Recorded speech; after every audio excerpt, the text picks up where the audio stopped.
கர்த்தருடைய பரிசுத்த நாமத்திற்கு மகிமை உண்டாகட்டும். இந்த மாத வாக்குத்தத்தம் சங்கீதம் 37:5. உன் வழியை கர்த்தருக்கு ஒப்புவித்து அவர் மேல் நம்பிக்கையாயிரு, அவரே காரியத்தை வாய்க்க பண்ணுவார். பிரியமான கர்த்தருடைய பிள்ளைகளே, இந்த காலை வேளையில் நம்முடைய வழியை கர்த்தருக்கு ஒப்புவித்து அவர் மேல் நம்பிக்கையாக இருக்கும் பொழுது நம்முடைய எல்லா காரியங்களையும் அவர் வாய்க்க செய்கிறவராக இருக்கிறார்.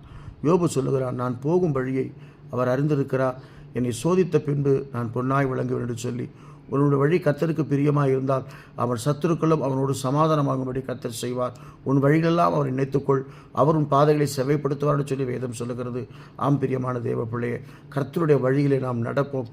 கர்த்தருடைய வழியில் நடப்பது மாத்திரமல்ல, அவர் மேல் நம்பிக்கை வைப்போம். இந்த மாதத்தில் கர்த்தர் என்னுடைய காரியங்களை வாய்க்க செய்ய போகிறார், எனக்கு அற்புதங்களை செய்ய போகிறார், எனக்கு அதிசயங்களை செய்ய போகிறார், என் வாழ்க்கையை மாற்றப் போகிறார் என்று சொல்லி நம்பிக்கையோடு கூட காத்திருப்போம். நிச்சயமாகவே அவருடைய காரியங்களை வாய்க்க செய்து உன்னை ஆசீர்வதிப்பார். ஆமேன்.